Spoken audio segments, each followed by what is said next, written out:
Dieu veut bientôt. Bonjour à tous, chers amis, nous sommes la paracha Yitro, la paracha qui nous parle du don de la Torah, et c'est aussi aujourd'hui le jour de la Iloula de la femme du Rabbi, la Rabbanit Chayamushka, le 20 de Shvat. Et donc, c'est vraiment le moment le plus propice pour apprendre le rôle prépondérant des femmes de notre génération. Pourquoi? Puisque c'est justement la paracha de cette semaine, et les paracha les 3 prochaines semaines, c'est ce qu'on va apprendre aujourd'hui, un merveilleux discours que va bien distribuer de sa main propre aujourd'hui, le 22 Shvat en 5752-1992, sur le rôle majeur des femmes dans notre histoire, et surtout le rôle majeur des femmes dans notre génération. Comme j'ai dit tout à l'heure, aujourd'hui un jour important, le jour de la Iloula de la Rabbinite. La Bible a dit qu'elle aussi, elle peut bénir.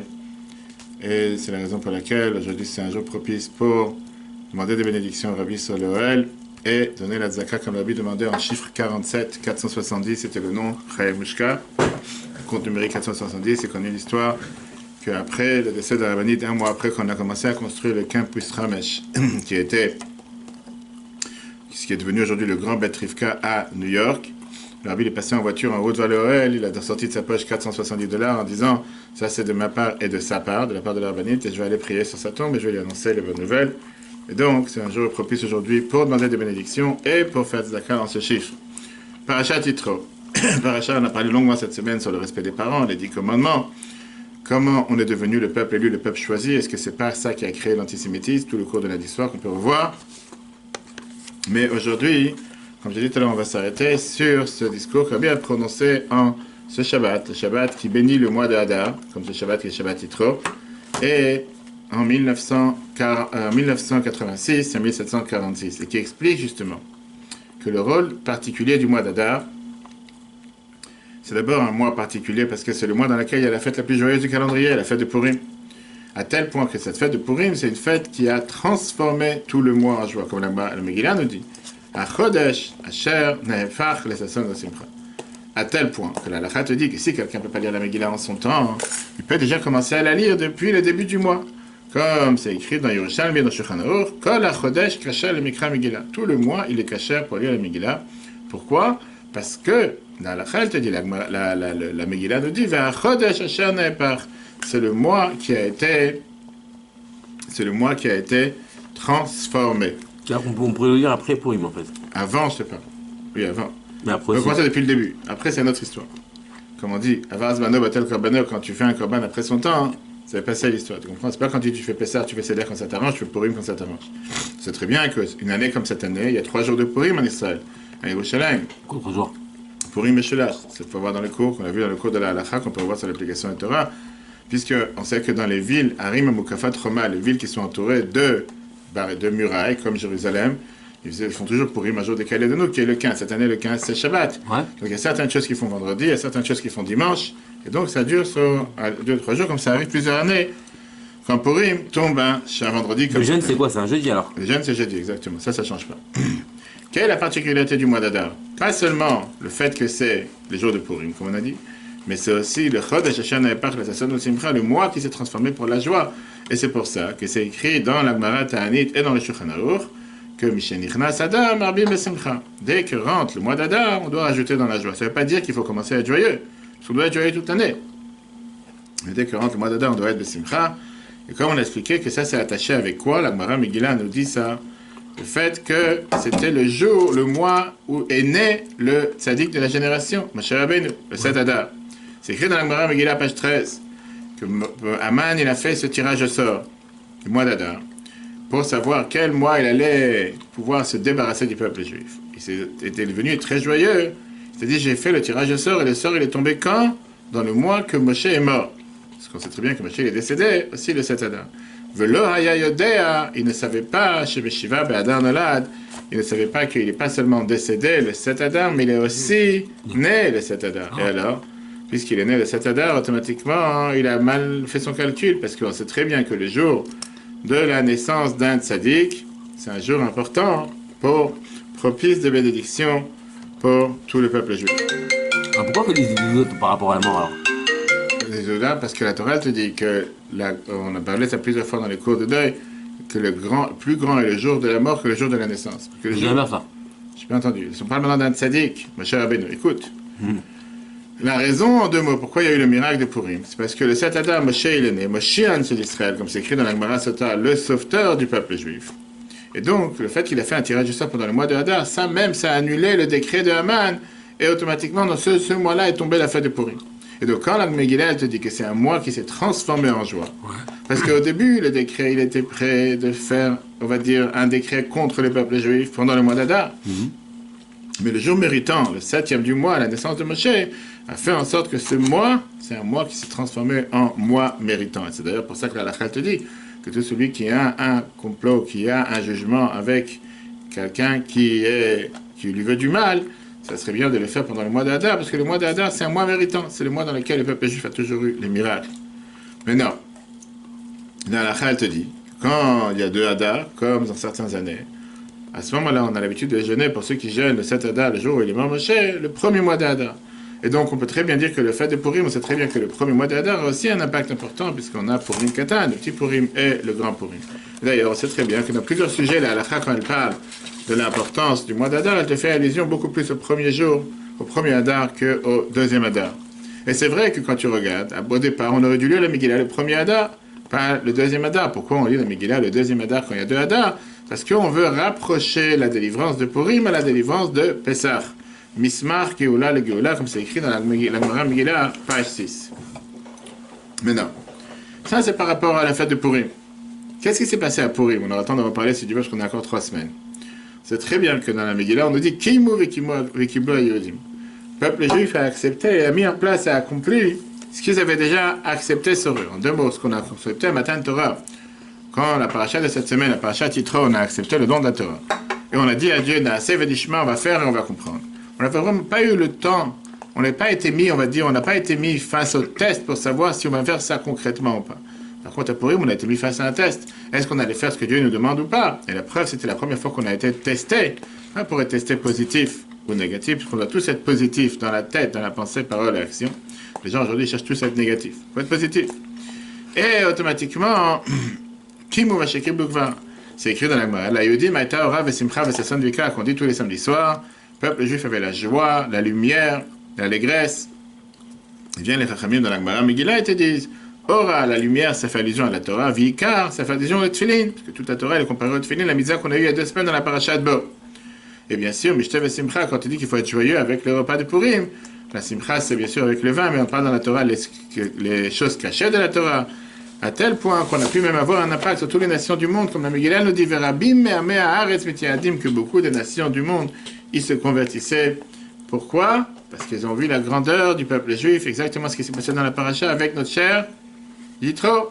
Yitro qui est venu, comme la Gemara nous dit que le fait qu'il a entendu, Rashi le répète, qu'il a entendu ce qui s'est passé la semaine dernière avec la guerre d'Amalek, il s'est dit, je ne peux pas rester insensible, il est venu, il a voulu se convertir, etc. Ok.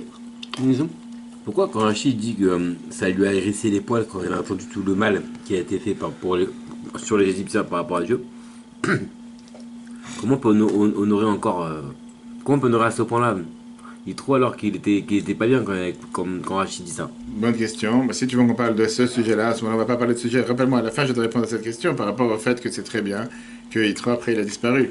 On n'en parle pas, on n'a pas les descendants d'Yitro, ses enfants, ses petits-enfants, toute ta région ne se sont pas tous convertis. Il est venu, ça a duré un moment, après il est reparti. Ça n'a pas duré sur le long terme. On sait très bien que les jours reviennent à chaque fois. À chaque fois, la Torah te dit que tous ces jours, tous ces fêtes, on s'en rappelle pour les pratiquer, mettre en application. Ça veut dire que chaque mois d'Adar, comme ce Shabbat, on bénit le mois d'Adar. Si Dieu veut, Rosh Chodesh, vendredi prochain, dans une semaine, vendredi Shabbat, automatiquement, on a le devoir de se rappeler pour pouvoir agir, prendre des décisions et de bonnes décisions par rapport à ce qui s'est passé. Là, on va voir le lien, point commun, qu'il y a entre les 3 parashiot. Parashat de cette semaine, Yitro, parashat de la semaine prochaine, Mishpatim. On commence à lire ce Shabbat et la parashat Trouma. Que dans ces points communs, on voit le rôle prépondérant des femmes dans notre génération. C'est riche. Comme je dis, c'est un discours que le a prononcé en 86 et qu'il a distribué de sa main propre pendant plus de 5 heures à plus de 8000 personnes à l'âge de 92 ans en 1992. 90 ans en 1992. Aujourd'hui, le jour de Chav-Vedvat, le jour de l'Eula de la rabbinite Chaim Mishkat, son épouse. D'abord, la parasha Mishpatim. Elle commence tout de suite en te disant Ve'ela Mishpatim. Voici les lois que tu mettras devant. Et on sait très bien que la paracha Mishpatim de la semaine prochaine, on parle avec énormément de lois concrètes, pratiques, comment vivre en tant que juif. Sauf, pourquoi le verset commence avec Vel et voici. Parce qu'il suit ce qu'on voit dans la paracha de cette semaine. Puisque cette semaine on a reçu la Torah au Mont Sinaï, Rashi te dit, Ma'arishonim Sinaï a fait le Mont Sinaï. De la même manière que tout ce qu'on a vu dans la paracha de cette semaine, on l'a reçu au Mont Sinaï. Pareil, ce qu'on voit dans la paracha de la semaine prochaine, c'est aussi le loi du Sinaï. Ne pas taper ses parents, ne pas maudire ses parents, ne pas voler, bref, toutes les choses qui sont des lois de société, ça vient aussi du Sinaï. Alors qu'est-ce que ça veut dire que les deux viennent du Sinaï? Eh bien, on va commencer à analyser qu'est-ce qui s'est passé de particulier dans la paracha Mishpatim, mais qu'est-ce qui s'est passé de particulier dans la paracha de Yitro, et après on verra bien sûr la paracha de Trouma. Dans la paracha Mishpatim, première loi, c'est Kitik Ne'ev Adivri, quand tu vas acheter un esclave hébreu. Et après, la Torah continue à te parler d'une esclave, jusqu'à comment tu devrais agir face aux esclaves, etc. Et c'est connu que tout ça, ça parle pas seulement d'un esclave matériel, mais ça vient et ça nous parle surtout d'un esclave spirituel. Qu'est-ce que ça veut dire un esclave spirituel? Quand on a reçu la Torah, Dieu il a dit, on est devenus ses serviteurs, Avdei Hashem, Oved Hashem, un serviteur de Dieu. Ça veut dire qu'on est des esclaves, et qu'on est venus ceux qui sont maintenant le devoir de servir Dieu. C'est très bien qu'au moment du don de la Torah, dans la paracha de cette semaine, on s'est marié avec Dieu. C'est une des raisons pourquoi Moshe, il a cassé l'étape de la loi quand il a vu l'histoire du veau d'or, parce qu'il ne voulait pas qu'il y ait un mariage pour ne pas avoir affaire avec un divorce. C'est vrai que s'il avait donné la Torah, à ce moment-là, on aurait déjà été mariés, et après on aurait eu le devoir de divorcer. Comme il a dit, il n'a pas envie qu'il y ait un mariage, qu'il n'y ait pas de divorce, automatiquement, il n'a pas donné l'étape de la loi. Mais non. Ça, c'est le lien qu'il y a en général avec la délivrance, avec la Géoula, parce qu'on sait très bien que quand il y aura la délivrance, quand Mashiach va venir aujourd'hui, si Dieu veut, puisqu'on prie tous les jours pour la délivrance, c'est écrit que le monde dans lequel nous sommes, c'est un monde où on est considéré fiancé, alors que quand Mashiach va venir, on sera considéré totalement marié, comme c'est écrit dans Oshéa, chapitre 2, Vaya Bayom Haou, Tikri Ishi, tu vas m'appeler ton mari. Quel est le rapport avec la paracha Mishpatim? La paracha Mishpatim, on nous parle tout type de lois qu'il y a, la Torah, les mitzvot. Mais maintenant, dans cette paracha, on nous parle de quoi? On nous parle de quoi? Des lois qui sont apparemment, les gens auraient pu dire, c'est des lois qui sont totalement logiques. Pas besoin d'avoir que Dieu vienne me dire que quand tu as deux personnes qui se sont disputées et qu'ils ont tapé une femme enceinte et qu'elle a perdu ses enfants, combien il faut le rembourser? C'est des lois de société, des lois qui sont totalement normales. Et bien la Torah te dit que justement, même dans ces lois-là, ce sont des lois qui viennent te faire comprendre que si tu penses qu'il faut les faire parce qu'ils sont logiques, non. Il ne faut pas les faire parce qu'ils sont logiques, il faut les faire parce que Dieu nous a demandé de le faire. C'est la raison pour laquelle les 10 commandements dans la paracha de cette semaine, qui est liée avec la semaine dernière, la semaine prochaine, par quoi ça commence? Anochi Hashem Elokecha, je suis Dieu ton Dieu qui t'a fait sortir d'Égypte.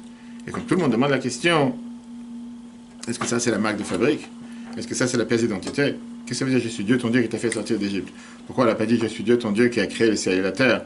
Je suis Dieu ton Dieu qui a créé le monde en 6 jours. Pourquoi Dieu qui t'a fait sortir d'Égypte? Torah vient te dire que même les choses qui peuvent te paraître banales, qui peuvent te paraître simples, qui peuvent te paraître logiques, mais c'est normal, une fois qu'il y a eu les 10 plaies, c'est tout à fait normal que Pharaon il est venu, nous a supplié de sortir.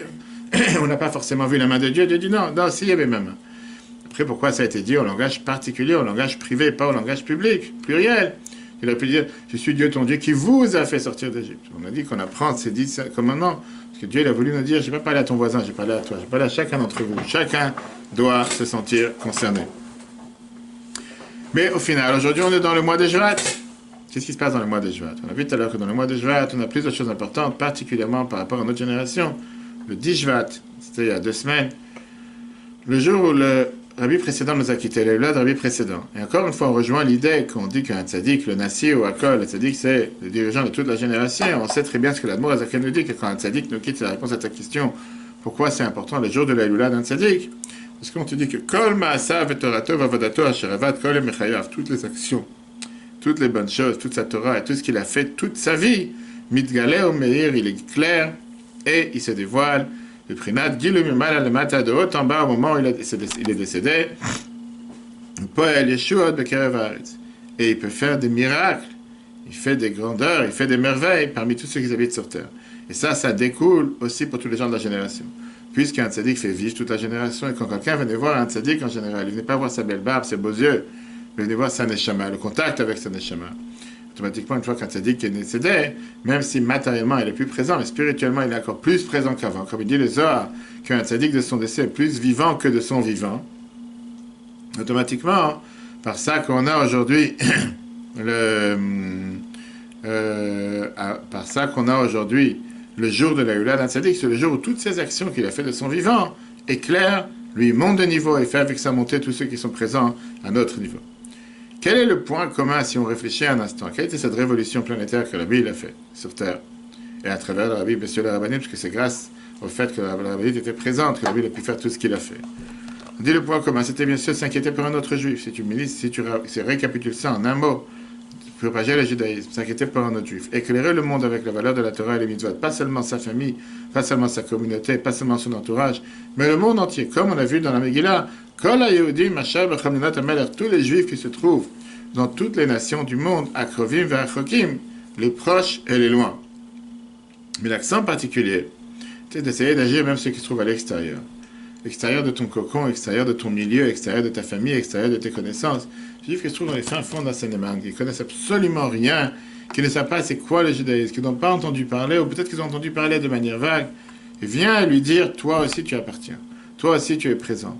Toi aussi ta neshama était présente cette semaine en 2448, il y a 3333 ans, et tu as reçu les 10 commandements comme chacun d'entre nous. Et c'est comme la paracha te dit, qu'est-ce que Rachid te dit? Ces lois, tu dois les placer devant eux. Comment tu dois les placer? Comme un shulchan aruch, comme une table dressée devant toi. Tu as tous les plats sur la table. Tu vas dans un restaurant en Israël.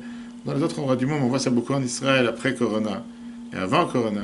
Tu vois que tu arrives, tu commandes, je sais pas quoi, tout d'un coup, ils arrivent avec une panoplie de 15 salades là, sur la table, 15 petites assiettes. Tu sais pas qui va manger, tu sais. Ou bien c'est des fois des tours avec 3 étages. De quoi tu parles? Dans des restaurants, tu mets la table dressée d'une manière, c'est pas juste que tu as commandé une assiette. Un coup, tu demandes, je sais pas, un petit déjeuner israélien, quoi que ce soit. 15 assiettes avec chaque chose. Qu'est-ce que tu as fait avec ces assiettes? Je te donnerai les adresses si tu ne connais pas. C'est pas à Dubaï, ça c'est sûr. La Torah te dit, c'est exactement la même chose, comment tu dois proposer les lois. Comment tu dois présenter la halakha, comment tu dois présenter la Torah, venir que ce soit présenté que Shulchan Aruch Hamuchan Le'echol Lifnei Adam, comme Rachid te dit. Comme une table dressée qui est prête à manger. Pas que tu commences à te lever 20 fois parce que tu as oublié d'amener les ketchup, tu as oublié d'amener la mayonnaise, tu as oublié d'amener telle chose. Tout est sur la table, tu n'as rien à chercher. Qu'est-ce que ça veut dire? Que même ceux qui se considèrent loin, même ceux qui ne peuvent pas encore apprendre la Torah en hébreu, ou même ceux qui n'ont jamais découvert les valeurs de la Torah, qu'ils aient devant eux une Shulchan Aruch Muchan Le'echol, une table dressée qui sont prêts à manger tout de suite, avant même de commencer à apprendre n'importe quelle langue. Par ça que justement on traduit la Torah en 70 langues. Quand est-ce que ça s'est passé? Qui a traduit la Torah en 70 langues? Moshe. On l'a vu ça il y a 2 semaines, si tu te rappelles, avec Moshe Rabbeinu qui a fait ça, le Rosh Chodesh Shvat. Premier jour du mois Shvat, c'était le jour où Moshe il a traduit la Torah en 70 langues. Et c'est exactement la même chose qu'on a vu avec le rabbi précédent quand il est arrivé en Amérique, il a commencé à traduire la Torah en allemand, en français, en anglais, en toutes les langues, pour que même les juifs qui ne comprenaient pas l'hébreu, qui ne comprenaient pas le yiddish ou quoi que ce soit, puissent aussi comprendre la Torah et avoir accédé aux valeurs de la Torah. Ce qui est aujourd'hui très répandu. Mais à l'époque, ce n'était pas quelque chose qui était tellement connu. Le rabbi précédent, il avait à ce moment-là aussi proclamé en 1942 la Alta, les Tchouva, la Alta, les Goula, que dès que le peuple juif fait Tchouva, automatiquement la Goula sera là. Et depuis, on sait très bien que le peuple juif a déjà tous fait Tchouva. Puisqu'on sait très bien que quand Mashiach va venir, le peuple juif et les nations du monde vont pouvoir voir la divinité, voir la lumière de Dieu sur terre. Et c'est la raison pour laquelle on a demandé comment on a aussi un devoir d'impacter le monde avec les 7 lois de Noach, de faire jaillir la lumière de Dieu sur l'humanité tout entière. Ça, c'est le lien, toute cette introduction par rapport au lien entre Yitro et Mishpatim. Maintenant, on va arriver à ce qui est le plus beau lien qui est entre ces 3 parachiotes, qui est en rapport avec les femmes. Quel est le point commun de ces 3 parachiotes? Yitro, Mishpatim, Trouma. Vas-y, monsieur le rabbin. Le lien, point commun entre ces 3 parachiotes. Puisqu'on a dit tout à l'heure que c'est le moment où il faut prendre des bonnes décisions, puisqu'on est un jour de l'église d'un tzaddik, les femmes du rabbi, pour pouvoir rajouter dans la propagation du judaïsme, que ce soit pour le peuple juif, pour son entourage et pour les autres. C'est pas seulement pour les hommes. Cette révolution planétaire que le rabbi a mis en place, et surtout commencé par la vie précédente, mettre en valeur la femme juive, le fait d'avoir créé ce mouvement qui s'appelle les Sheuv Not Chabad, les femmes et les filles Chabad, d'avoir créé à l'époque des écoles pour les filles, ce qui n'était pas du tout courant en Europe de l'Est ou en Afrique du Nord, puisque les filles avaient l'habitude de rester plutôt à la maison, il n'y avait pas forcément ces écoles qui étaient répandues. Et au contraire, chaque année, avant même qu'il y ait eu le décès de la rabbinite, le 22 juillet, c'était toujours une semaine dans laquelle il y avait cette bikisha, cette rencontre de plusieurs femmes étudiantes à New York. Qu'est-ce qu'on voit dans la fête de Purim? Mis à part le fait que la fête de Purim s'est passée grâce à une femme, c'est grâce à Esther qu'on a eu le miracle de la fête de Purim. On sait très bien que malgré que c'est une mitzvah qui dépend du temps, vient la Gemara Megillah page 4 et le Shulchan Aruch Hilchot Megillah chapitre 689. Il te dit que dans la Megillah, Nashim Chayavod de Mekra Megillah, les femmes ont le devoir et l'obligation d'écouter la Megillah. Shehaf en Ayub Otohanes. Même les femmes ont participé au miracle. Ça veut dire, pas seulement qu'ils ont été là de manière un rôle secondaire, mais que la Megillah entière est appelée sous le nom d'une femme juive. Megillah Esther. Qu'est-ce qu'on a dans la paracha cette semaine? Voilà que quand Dieu dit à Moshe d'aller donner la Torah, il dit Kotomar le Bet Yaakov et Agad ibn Israël. Va d'abord dire la Torah aux femmes et après tu les raconteras aux hommes. Pas seulement tu vas d'abord l'enseigner aux femmes, après aux hommes. On voit qu'on a employé deux termes différents, deux verbes différents. Kotomar belashon raka. Tomar, c'est du mot vayomer, le verbe dire, avec un langage tendre. C'est pour ça qu'ils n'ont pas besoin d'apprendre le Torah, comme nous. Qui a dit qu'ils n'ont pas besoin, ils doivent apprendre toutes les lois qui les concernent, ils doivent apprendre toutes les lois négatives. Non, mais d'étudier les mitzvot, ils ont aussi le devoir différent, ils ne sont pas obligés, mais s'ils veulent apprendre, ils peuvent apprendre. Maintenant, pour les hommes, il n'a pas dit Thomas, il a dit Vetaget, tu raconteras de manière dure. Et bien, Rachid te dit que la différence entre les hommes et les femmes, c'est qu'aux hommes, tu dois pouvoir leur dire la Torah de manière générale, de manière globale, sans forcément devoir entrer dans les détails avec tous les aboutissants, les tenants, les aboutissants, les salaires, les récompenses et les punitions, parce qu'ils vont faire confiance. Tu n'as pas besoin, ne te prends pas la tête. Une femme, c'est très bien quand tu lui dis que Dieu il a besoin, il veut que tu fasses telle chose, elle va le faire. Quand tu parles aux hommes, commence à entrer dans les détails, tu ne dois pas faire ce qu'il faut, tu vas avoir telle et telle punition, telle et telle récompense. Mais on voit quel est le point numéro 1 qu'on voit, et qu'on va voir le point commun qu'on le revoit dans les trois parachiotes, c'est qu'on voit comme quoi Dieu il a demandé de devancer d'abord les femmes, et une fois que tu as devancé les femmes, continuer avec les hommes. Passons à la deuxième paracha. Paracha dans laquelle on va voir. Après, Yitro, c'est la paracha Trouma. Qu'est-ce qu'il y a dans la paracha Trouma? Le premier ordre que Dieu demande. Dans la paracha Trouma, Dieu te dit vous ferez pour moi un temple et je vais résider parmi vous. Qu'est-ce qui s'est passé avec les dons, l'appel aux dons qui a été fait pour pouvoir construire le temple? Bien, la Torah nous dit qu'encore une fois, les femmes ont devancé les hommes. Pas seulement que les femmes ont participé aux dons qu'ils ont donnés pour les hommes, mais on voit dans le Chumash qu'on verra dans Vayakel, le Chol Isha Chachmatlev, chaque femme qui était intelligente, Be'adea Tavo et Taizim, ils ont tissé la laine quand la laine était encore sur les moutons pour pouvoir faire les tentures pour le temple. La Torah nous dit qu'ils ont utilisé leur intelligence pour pouvoir tisser toutes ces tentures pour le temple. Mais ce n'est pas seulement qu'ils ont participé secondairement, si on peut dire de manière secondaire, mais la Torah nous dit qu'ils ont vayavo à anashim à l'anashim. Moi, je ne peux pas dire laquelle. Le chapitre 25, verset 22, que les femmes ont d'abord donné ce qu'ils avaient à donner. C'est seulement après que les hommes sont venus compléter ce que les femmes ils avaient à donner, comme c'est écrit dans Ramban, commentateur, Moshe ben Nachman, Nachmani. Ils ont donné leurs bijoux, les bagues de nez.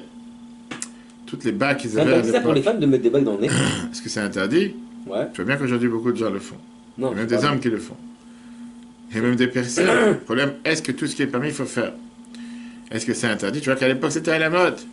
Pas seulement les hommes, même les femmes. Dit que les hommes, ils avaient des boucles d'oreilles, ils ont juste retenu à la mode. Après, aujourd'hui, ceux qui font du piercing dans les oreilles, ils font des grands trous. Plus le trou il est grand, et le plastique est à l'intérieur, il fait un diamètre 10 ou un diamètre 20, plus la personne est considérée normale. Mais je ne pense pas que c'est ce que tu dois faire.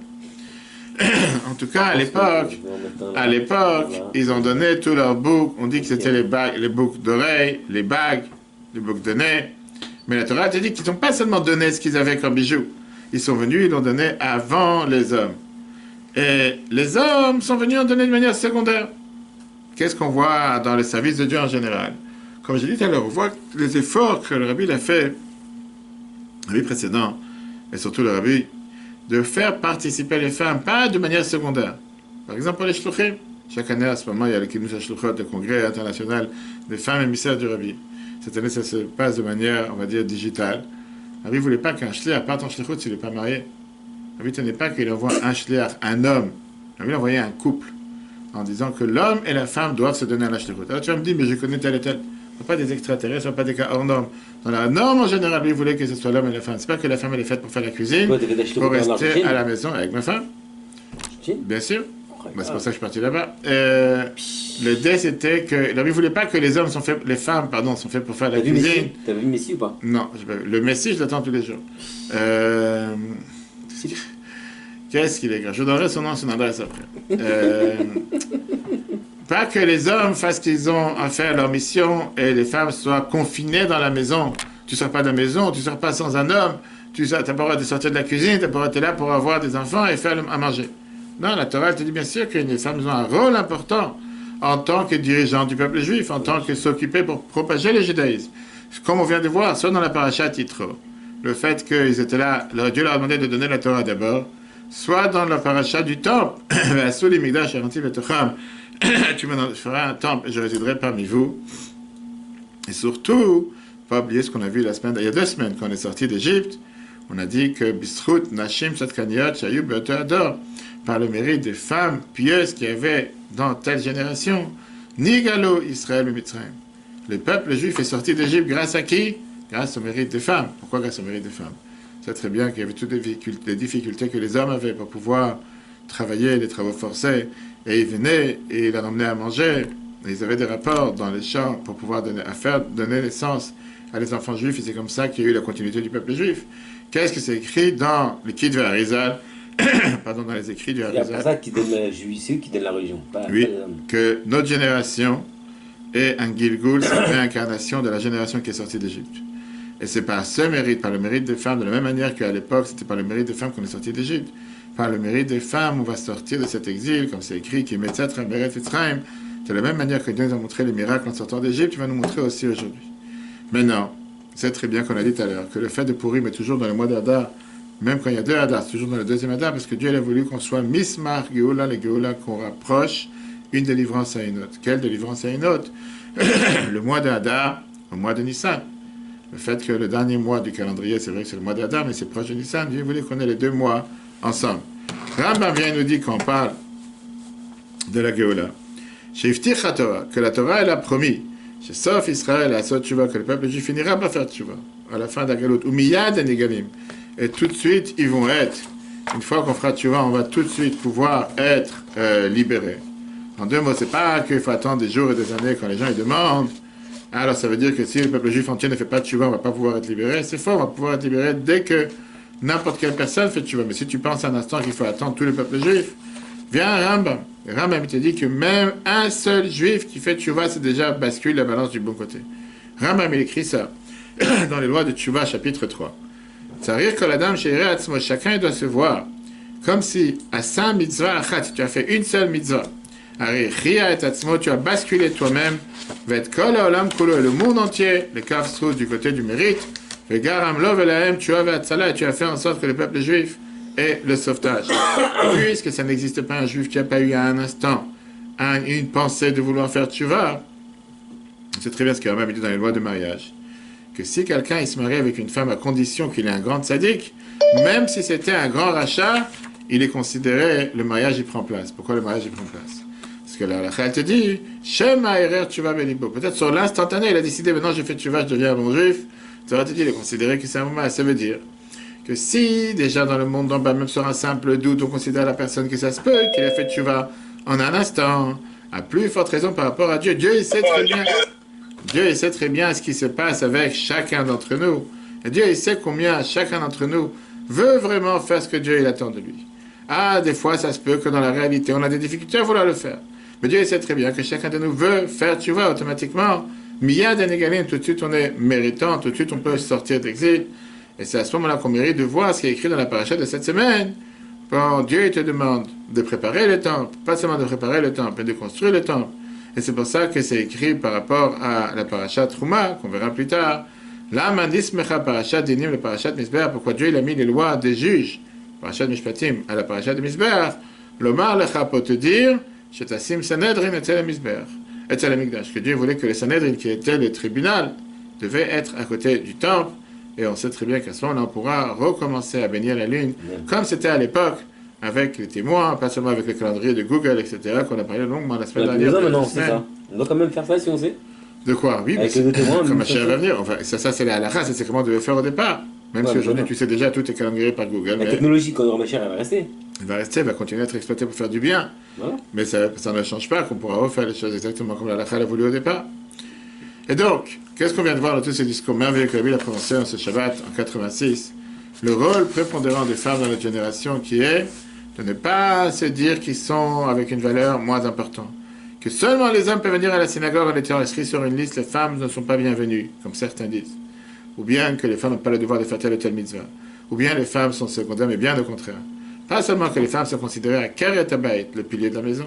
Pas seulement que les femmes sont ceux qui étaient les premiers à vouloir contribuer pour la construction du temple. Pas oublier que dans la paracha d'Yitro, pour les Tunisiens de parmi nous, qui se disent que la paracha leur appartient, il faut savoir que paracha Yitro nous dit comme quoi Dieu il a donné la Torah d'abord aux femmes, et après il a demandé de donner la Torah aux hommes. Pourquoi? Parce que Dieu savait très bien, même pas en rêve, Dieu nous en préserve. Dieu il a décidé de donner la Torah d'abord aux femmes et après aux hommes. Pourquoi? Parce que Dieu il savait qu'on est dans la Torah aux femmes, il est garanti que les choses vont se passer comme il faut. Mais plus que ça, le Midrash nous dit que Dieu il a dit, j'ai fait une fois une bêtise, je ne vais pas recommencer. Pourquoi j'ai fait une fois une bêtise, je ne vais pas recommencer? Dieu il est venu voir Adam. Adam et Ève, il a dit de ne pas manger de l'arbre de la connaissance. Qu'est-ce qui s'est passé au final? Il a fait des bêtises. Ouais. Pourquoi Dieu il a dit, si jamais j'aurais donné l'ordre à la femme, certainement depuis le départ, les choses seraient bien passées. C'est pour ça que quand Dieu est venu donner la Torah, il a dit d'abord je vais aller voir les femmes, au moins ils vont avoir les règles claires, ne pourront pas être détournés, après les hommes vont pouvoir suivre. Exact. Que Dieu fasse qu'on puisse mériter d'avoir toutes les bénédictions de ce jour, comme j'ai dit tout à l'heure, le jour de la Lula de la Rabbanite, écrire au Rabbi, mettre à Zaka en chiffre 47, 470, 470, 4700, 47 000 ou 470 000. Ou plus. 4 millions. Exactement, 4 millions 7. 4 millions de... Que Dieu fasse que ce Shabbat, qu'on bénit le mois de Hadar, le mois dans lequel c'est le mois de la joie, que ce soit un mois, on puisse avoir toutes les bénédictions, que tous ceux qui ont besoin de refuge, justement, et bonne guérison, qu'ils soient guéris, puissent partager que des bonnes nouvelles pour tous les peuples juifs partout où ils se trouvent. Le cours sera en replay sur l'application E-Torah, E-Torah sur Google et Apple. Très bonne journée à tous et à la semaine prochaine.